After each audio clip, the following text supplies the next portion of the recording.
है दोस्तों, आज हम द्विघात समीकरण के बारे में पढ़ने जा रहे हैं। देखिए, द्विघात समीकरण में हमेशा ये पूछा जाता है कि उसका मूल ज्ञात कीजिए, समीकरण का मूल या शून्य। देखिए, द्विघात समीकरण की जो पहचान है वो इस तरह से है, ax² plus bx plus c equal to 0। ये द्विघात समीकरण की पहचान है और इसके मूल हमेशा पूछा जाता है हर सवाल में कि द्विघात समीकरण के मूल या शून्य ज्ञात कीजिए। यदि कोई समीकरण दे दे द्विघात समीकरण, अगर पूछ दे कि उसका मूल ज्ञात कीजिए या शून्य ज्ञात कीजिए, नहीं तो बोल देता है कि उसको हल करे, उसका मान ज्ञात कीजिए, तो आप समझ लीजिए कि द्विघात समीकरण का शून्य ही ज्ञात करने के लिए बोला जा रहा है या मूल या शून्य ही ज्ञात करना है। देखिए, ये द्विघात समीकरण के मूल या शून्य कौन कौन होते हैं? द्विघात समीकरण के दो मूल या शून्य होते हैं। देखिए, दो मूल होते हैं, एक होता है अल्फा और दूसरा बीटा। देखिए, शून्य एक अल्फा, दूसरा बीटा, ये दो शून्य होते हैं। द्विघात समीकरण का हमेशा दो आंसर आता है। देखिए, द्विघात समीकरण को हल करने के लिए कई सारी विधियां हैं, जिनमें से तीन विधि मशहूर है। देखिए, पहली विधि है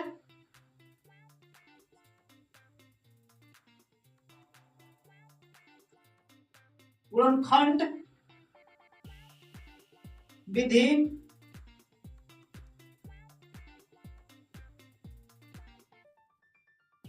दूसरी विधि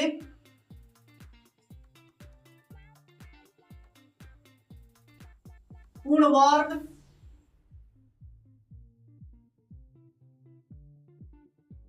बनाने की विधि,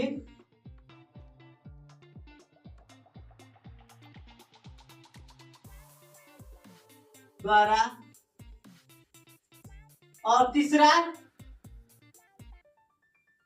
तीसरी विधि है श्रीधराचार्य नियम या द्विघाती सूत्र, आप बोल सकते हैं।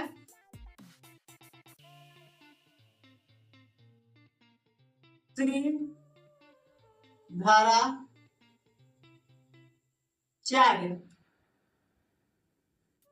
नियम, या इसको आप बोल सकते हैं द्विघाती सूत्र। द्विघाती सूत्र इन तीन विधियों द्वारा क्लास 10th तक पढ़ाया जाता है। गुणनखंड बनाने के लिए हमेशा द्विघाती सूत्र का प्रयोग करके हम ज्यादातर किसी भी द्विघात समीकरण को हल कर सकते हैं। किसी भी हर द्विघात समीकरण को हम श्रीधराचार्य नियम से बना सकते हैं, चाहे वो कैसा भी द्विघात समीकरण हो। ठीक है, तो हम सबसे पहले गुणनखंड विधि द्वारा द्विघात समीकरण का हल करना सीखते हैं, यानी पहली विधि द्वारा।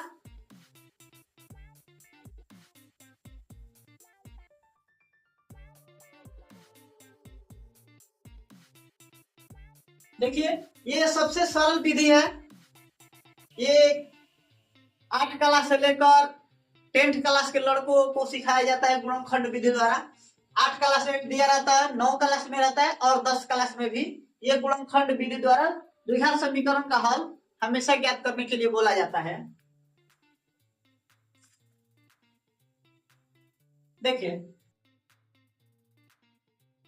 हम गुणनखंड विधि द्वारा हल करते हैं। x² प्लस 5x प्लस 6 बराबर जीरो। हमें इसका मूल या शून्य ज्ञात करना है। मूल बोलिए या शून्य बोलिए, हमको ज्ञात करना है। देखिए कैसे हल करते हैं। पहले फर्स्ट वाला और अंतिम वाला, यानी स्क्वायर वाला और ये जो अंतिम दिया रहता है ये फॉर्म और ये, इन दोनों को आपस में गुणा कीजिए। देखिए तो कितना आ रहा है, इसको और इसको गुणा करते हैं तो साइड में ये एक्स स्क्वायर ये वाला और अंतिम वाला गुणा करते हैं, कितना आ रहा है 6x स्क्वायर ये आ रहा है। अब हम ये बीच वाला जो दिया रहता है यानी bx की जगह पर ये बीच वाला 5x है, इसको दो टुकड़ा करते हैं हम। दो टुकड़ा इस प्रकार करेंगे कि जोड़ने घटाने पर हमारा ये 5x ही आ जाए।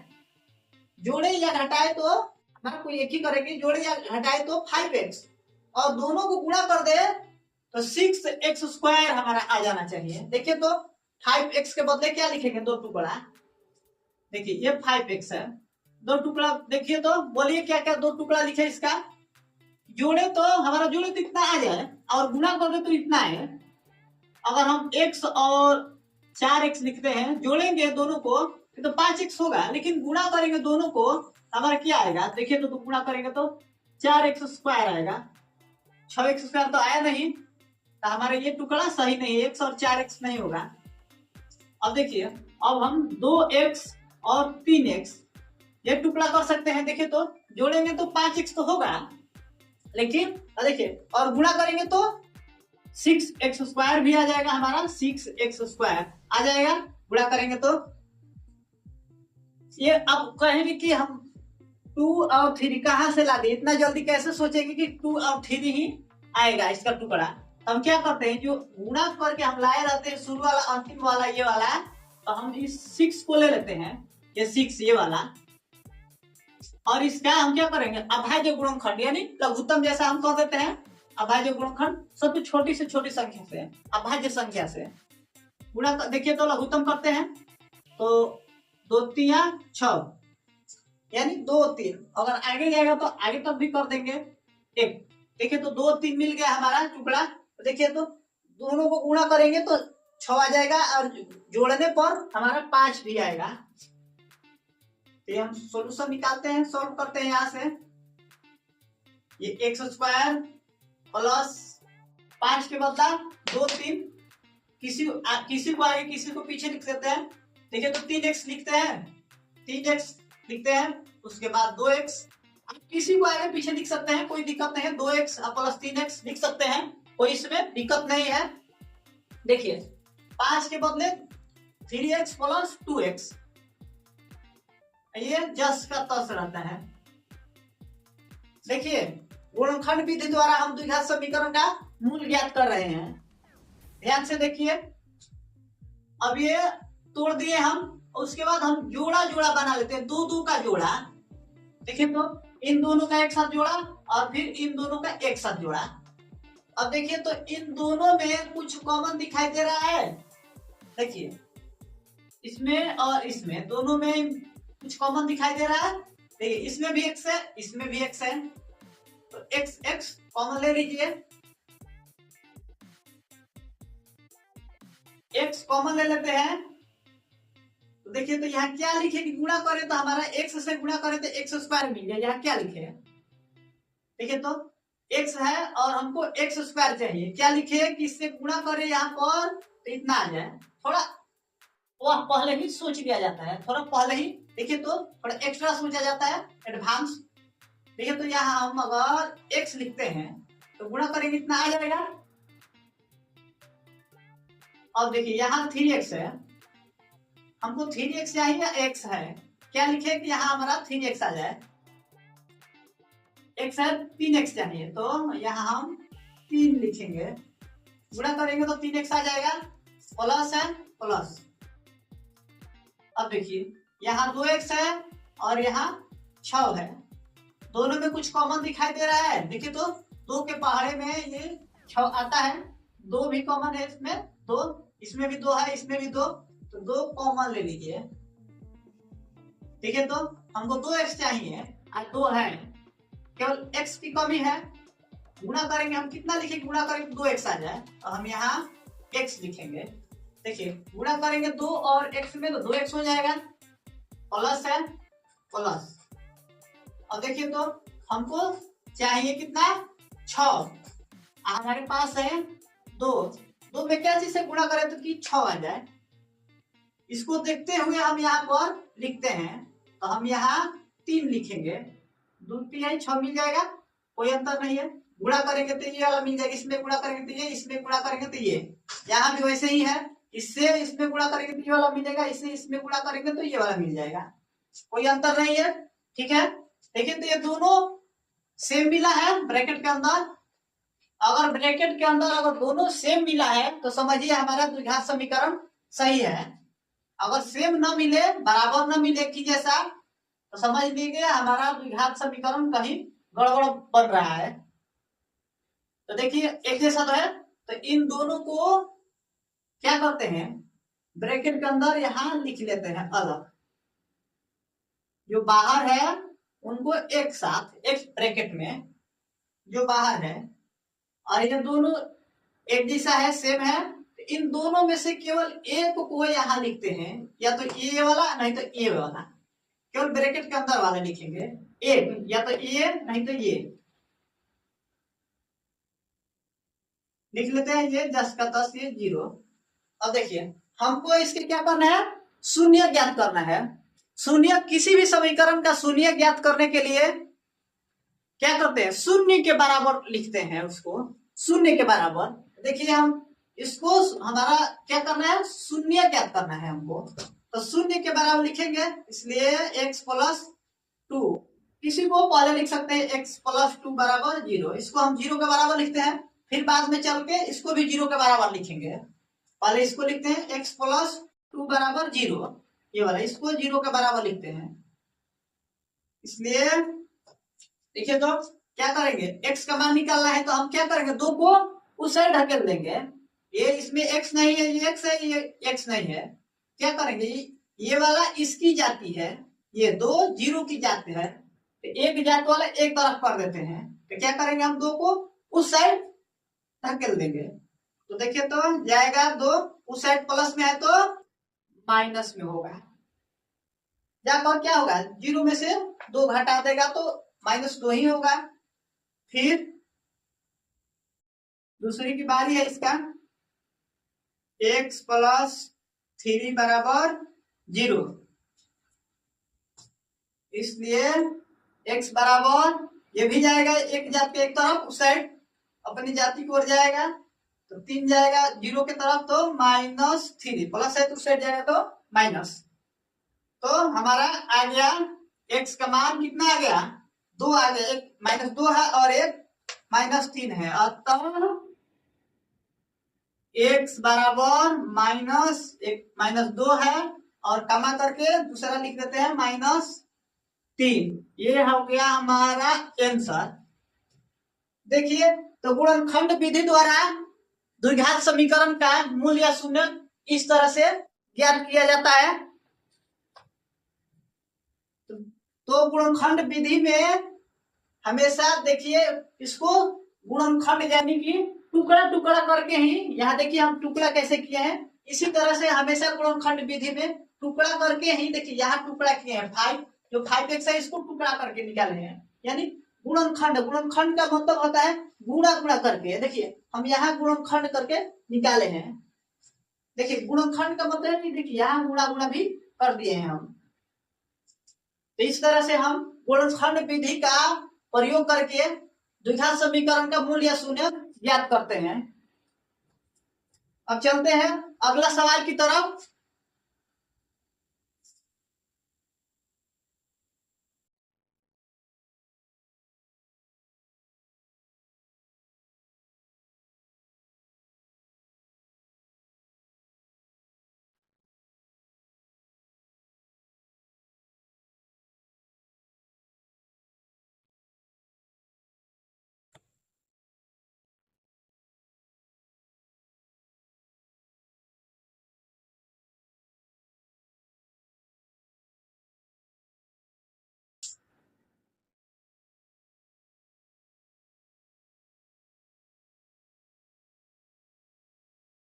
2x² प्लस 5x प्लस 3 बराबर 0।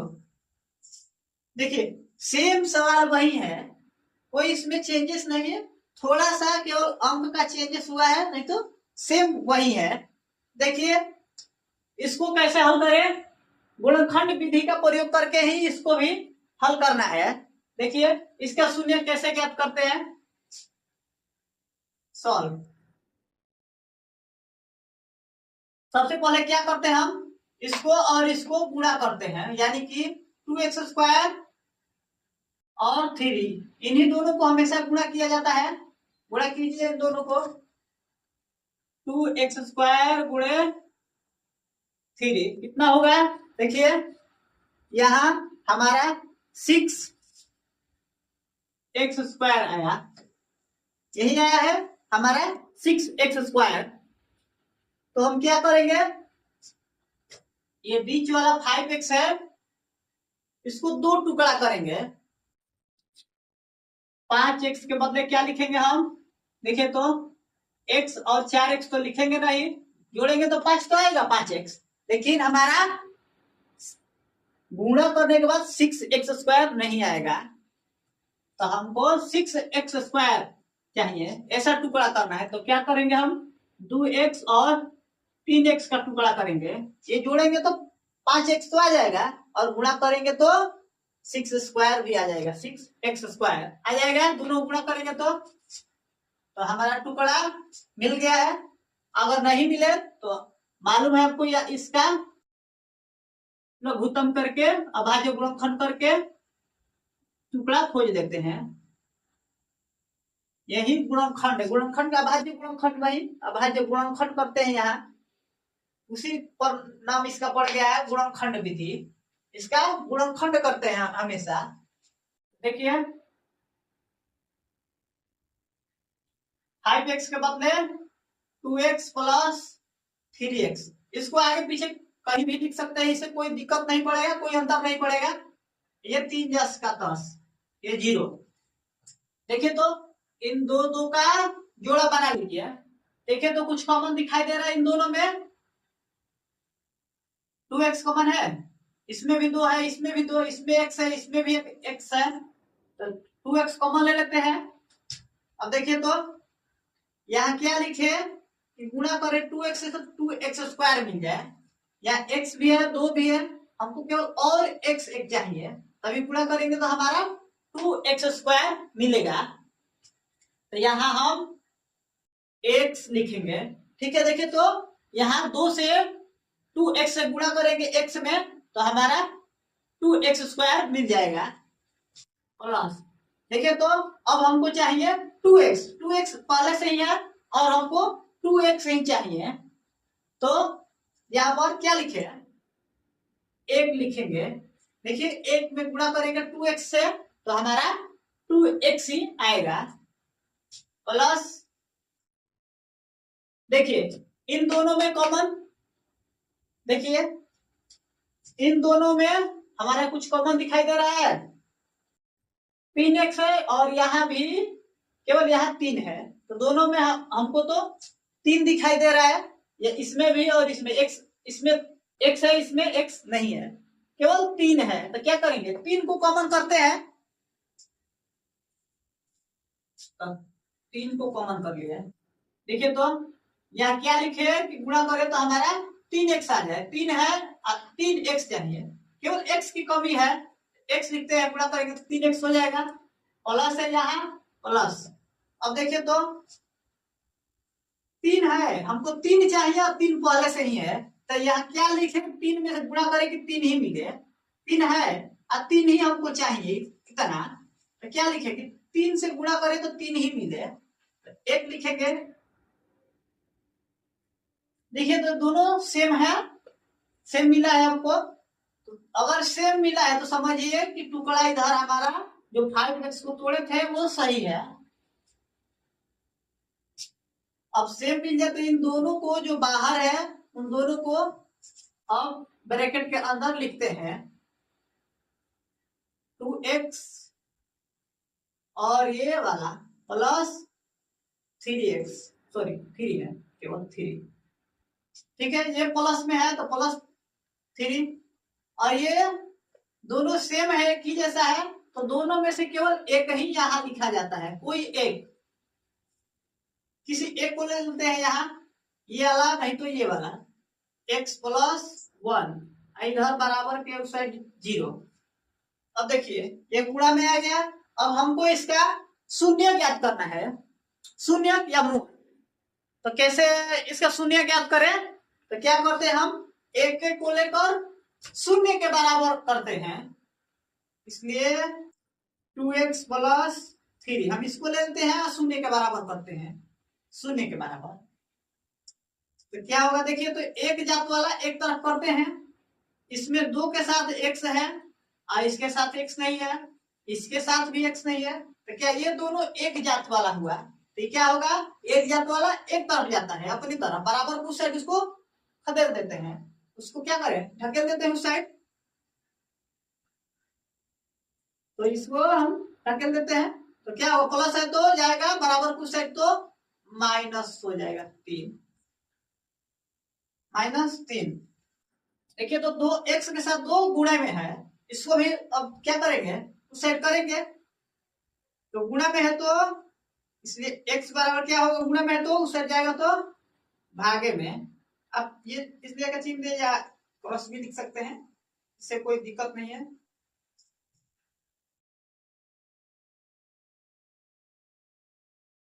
x बराबर कितना होगा, गुणा में x के साथ तो उस साइड जाएगा तो भागा में, तो ये 3/2, गुणा में है तो भागा में गया, नीचे ऊपर, ऊपर नीचे गया, उस साइड जाएगा तो हमेशा गुणा में रहेगा तो भागे में चला जाता है। एक तो आंसर आ गया, अब हमको दूसरा चाहिए। देखिए तो अब क्या करेंगे, अब पहले इसको बराबर किए थे 0 के, अब इसको करेंगे 0 के बराबर, x प्लस, सॉरी फिर x प्लस 1 बराबर 0, इसलिए x बराबर क्या होगा, देखिए इसको उस साइड करेंगे, इसमें x नहीं है, उस साइड जाएगा तो -1, एक जात वाले एक साइड जाएगा, उस साइड प्लस है तो उस साइड गया तो माइनस, अतः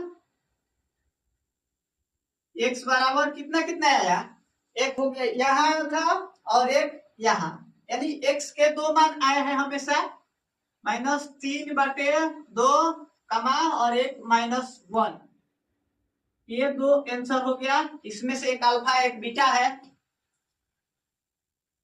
तो हम इस तरह से गुणनखंड विधि द्वारा द्विघात समीकरण का मूल ज्ञात कर सकते हैं। देखिए कितना आसानी के साथ ये गुणनखंड विधि हम बता रहे हैं आप लोगों को, कोई भी इसको आसानी से सीख सकता है, अगर आप थोड़ा सा ध्यान देते हैं तो ये गुणनखंड विधि द्वारा द्विघात समीकरण बना सकते हैं आप। देखिए अगला सवाल की तरफ चलते हैं।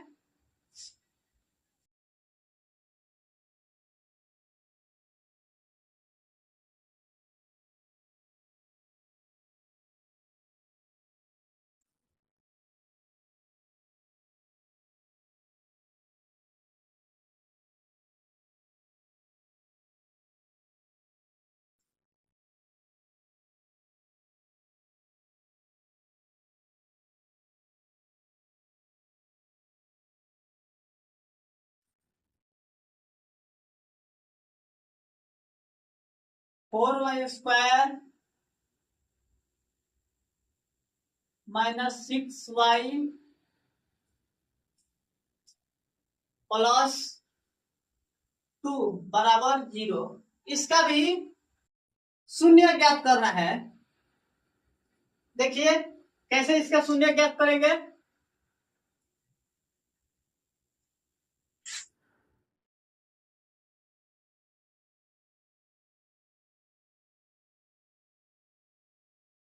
देखिए सेम प्रोसेस वही है, इसमें कोई दूसरी प्रोसेस नहीं आएगा, सेम प्रोसेस उसी विधि द्वारा हम इसका भी शून्य ज्ञात करेंगे।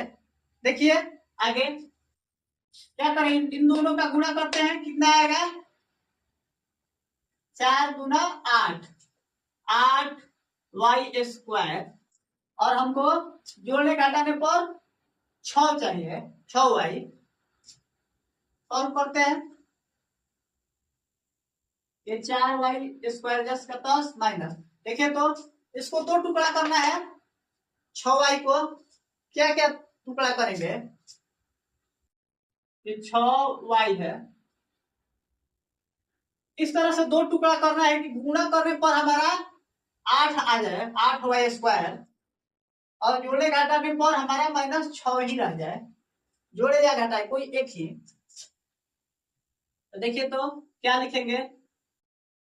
माइनस वाई और -5 लिखेंगे तो 6 तो हो जाएगा, लेकिन गुणा करने पर 5y² ही रह जाएगा, 8 नहीं होगा। ये टुकड़ा सही नहीं है।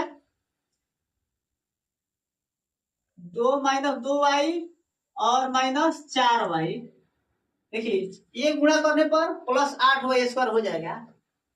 नहीं तो इसका टुकड़ा जल्दी से खोजने के लिए क्या करते हैं? इसका लघुत्तम 8 का लेकर लघुत्तम करते हैं छोटा अंक से। तो 4 फिर 2 से 2।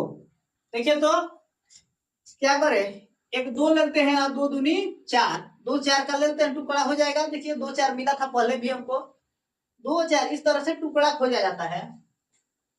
क्या करें? देखिए तो -6 है तो क्या लिखे? एक 4 का टुकड़ा है, एक 2 का, किसी को आगे पीछे लिख सकते हैं। तो यहाँ हम क्या लिखे? 4 लिखे या 2, किसी को भी लिख सकते हैं। लिख लेते हैं 4 -4y -2y, ये +2 बराबर 0।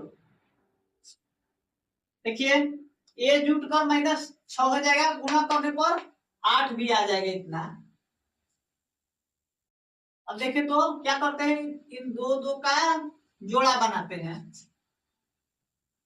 देखिए तो इन दोनों में कुछ कॉमन दिखाई दे रहा है। देखिए इसमें भी 4 है, इसमें भी 4 है, y है यहाँ y², इसमें y, यानी दोनों में y भी है और 4 भी है। तो 4y है दोनों में, 4y को कॉमन करते हैं। देखिए तो यहाँ क्या लिखे कि गुणा करें तो 4y² आ जाए। 4y है, 4y² चाहिए, तो यहाँ y माइनस है, माइनस। अब देखिए तो हमको क्या चाहिए? 4y चाहिए, 4y पहले से ही है, तो यहाँ क्या लिखे? 4y चाहिए और 4y है पहले से, तो यहाँ हम 1 लिखेंगे। गुणा करेंगे तो हमारा पहले से भी 4y है, 1 से गुणा करेंगे 4y मिल जाएगा, कोई दिक्कत नहीं है। देखिए अब हमको यहाँ देखना है, 2 यहाँ भी है, 2 यहाँ भी है, हमको यहाँ चाहिए माइनस। देखिए क्योंकि माइनस मिला है ब्रैकेट के अंदर, तो हमको यहाँ माइनस चाहिए। इस तरह से हम कॉमन करेंगे। तो क्या करते हैं? माइनस कॉमन लेते हैं, -2, और यहाँ प्लस चाहिए, हमको मिला है y प्लस में, तो -2। अब गुणा करते हैं। देखिए तो यहाँ क्या लिखेंगे? गुणा करें तो -2y आ जाए, तो यहाँ हम क्या लिखेंगे? y। देखिए तो गुणा करेंगे तो 2y आ जाएगा माइनस में। फिर यहाँ हमको 2 चाहिए, 2 पहले से ही है, प्लस में चाहिए 2, तो यहाँ हम माइनस में 1 लिख देते हैं। देखिए गुणा करेंगे तो +2 मिल जाएगा, कोई अंतर नहीं। देखिए तो दोनों सेम मिला है कि जैसा ब्रैकेट के अंदर, ना समझिए गुणा हमारे ये गुणनखंड सही चल रहा है, टुकड़ा जो किए थे वो सही है। अब क्या करेंगे? इन दोनों को एक साथ, जो बाहर है उसको एक साथ कर लेते हैं। अब क्या करते हैं? दोनों एक साथ कर लिए, इन दोनों में से कोई एक ले लिए यहाँ। अब एक को 0 के बराबर करते हैं। 4y - 2 बराबर 0।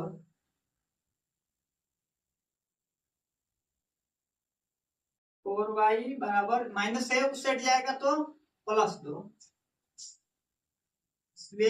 y बराबर गुणा में है 4, उस साइड जाएगा तो भागा में होगा, कटेगा या 1 ये 2, यानी कि y बराबर आ गया 1/2।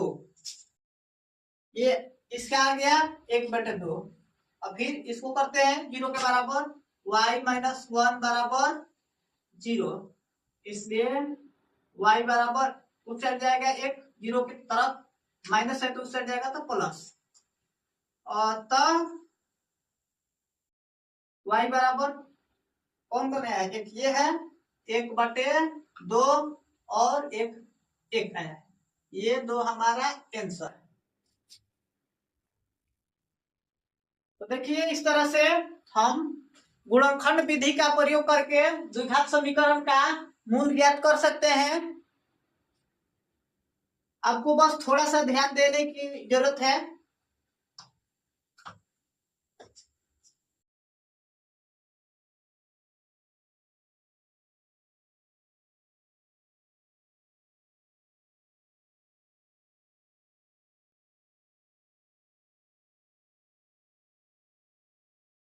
अगले सवाल की तरफ चलते हैं हम।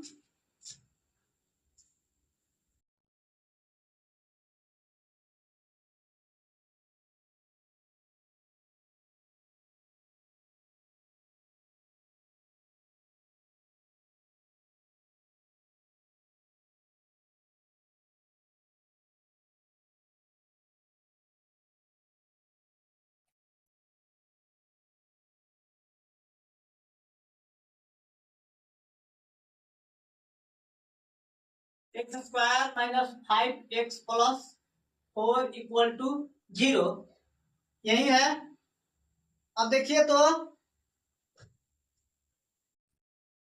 x² माइनस 5x प्लस 4 ये एक द्विघात समीकरण है। इसका शून्य ज्ञात करते हैं फिर से। सेम वही प्रोसेस है, द्विघात समीकरण को हल करने के लिए गुणनखंड विधि का सेम वही प्रोसेस सॉल्व करते हैं। गुणा कीजिए इन दोनों को, 4x² होगा। अब देखिए हम उतना टुकड़ा नहीं करेंगे, हम डायरेक्ट बता रहे हैं। अब 4x² होगा, इन दोनों को हम दिमाग में ही गुणा कर लेते हैं, दिखा देते हैं कि 4x²।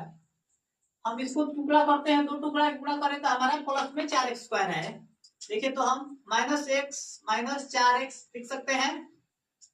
देखिए थोड़ा खुद से भी सेंस लगाइए।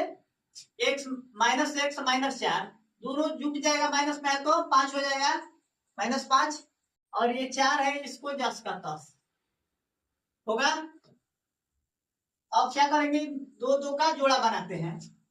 ऐसे में जोड़ा बनाने के लिए ऐसे खींच रहा हूं लाइन, आपको नहीं खींचना है, सवाल बनाते समय नहीं खींचना है, मैं इसको समझाने के लिए बता रहा हूं।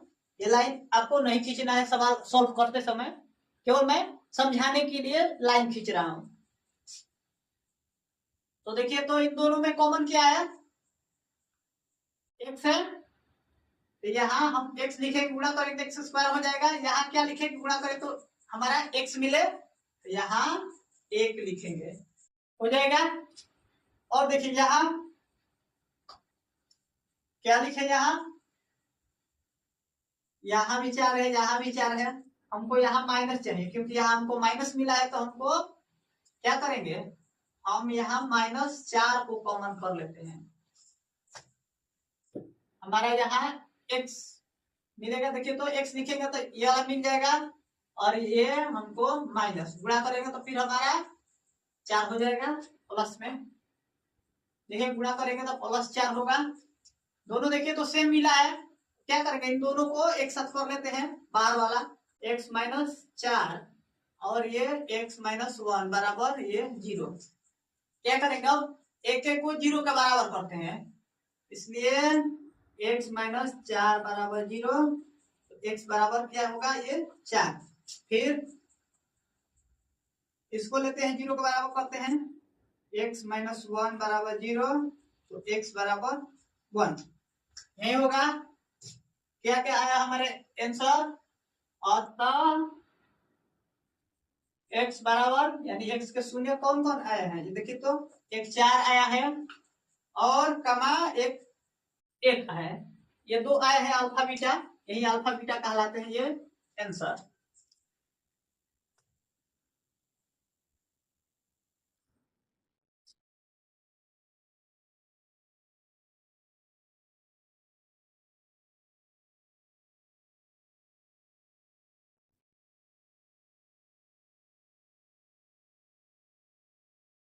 अगले सवाल की तरफ चलते हैं हम।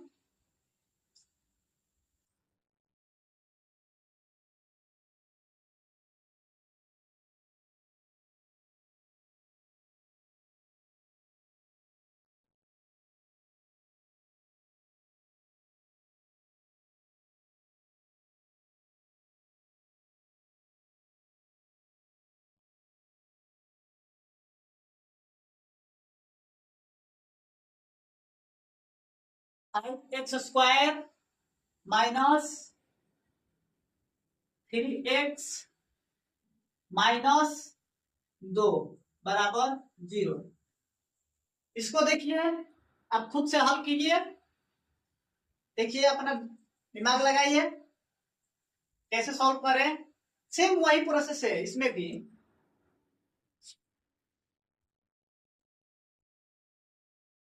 देखिए क्या क्या करते हैं, हमेशा हम इन दोनों को आपस में गुणा करते हैं। गुणा कीजिए, कितना होगा 10 माइनस 10x² माइनस 10x², यही होगा। तो हमको 3 का टुकड़ा करना है कि गुणा करें तो माइनस 10x² आ जाए और जोड़ने घटाने पर -3 ही रहे। देखिए x² तो जस का तस रहता है, इसमें ही झंझट रहता है हमेशा बीच वाले में। तो क्या करें, इसी का टुकड़ा कर देते हैं 10 का, हमेशा लघुत्तम इसी का करते हैं 5। देखिए तो हमको -3 चाहिए, केवल -3 चाहिए, तो हमारा मिला है टुकड़ा 2 और 5 का। तो क्या करें, 2 में से 5 घटाए तो हमारा -3 आ जाएगा। तो ये प्लस में हमको रखना पड़ेगा 2, तभी -3 आएगा। 5 हम घटाते हैं, ये -2 बराबर 0। ठीक है, देखिए तो 2 में से 5 घटेगा तो -3 आ जाएगा, और दोनों को गुणा करेंगे तो -10 भी आ जाएगा। इन दोनों गुणनफल के बराबर आ जाएगा। अब देखिए तो अब क्या करेंगे, 2 का जोड़ा बनाते हैं, 2 का, इन दोनों का एक बार और एक बार इन दोनों का। देखिए कॉमन लीजिए, कॉमन कीजिए इन दोनों में से।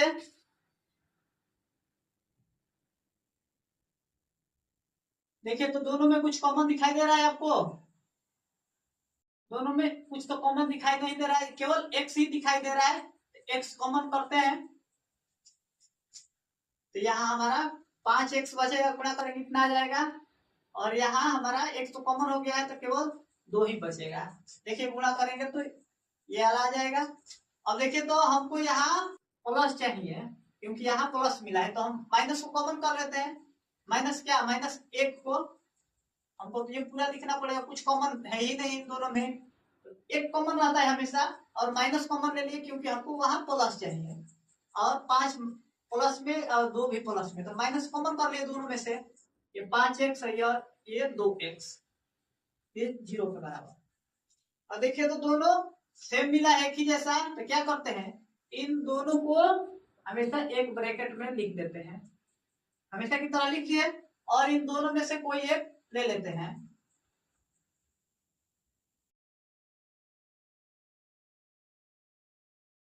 अब देखिए क्या करते हैं, एक को 0 के बराबर करते हैं, इसलिए x - 1 बराबर 0, तो x बराबर 1। फिर दूसरे को लेते हैं, 0 के बराबर करते हैं, 5x + 2 बराबर 0। 5x बराबर, देखिए तो एक जात वाला एक तरफ जाएगा, इसमें x नहीं है, इसमें x है, तो ये वाला उस साइड नहीं जाएगा, ये वाला जाएगा, क्योंकि x नहीं है। ये 0 वाला और 2, ये दोनों एक जात का है, तो ये उस साइड जाएगा, तो उस साइड जाएगा तो ये माइनस हो जाएगा, 0 हट जाएगा, माइनस हो जाएगा ये। अब देखिए तो 5x बराबर -2, इसलिए x बराबर क्या होगा, गुणा में 5 है तो उस साइड जाएगा तो भागा में, -2/5।